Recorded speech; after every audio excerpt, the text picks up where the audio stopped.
Stumbling in darkness. The one who is the true light arrived to shine on everyone coming into the world. John chapter 1 verse 9. The world is stumbling in darkness from one crisis to another.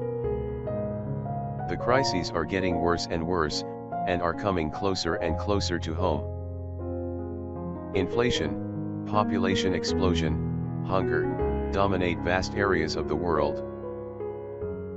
Jesus said, "I am the light of the world.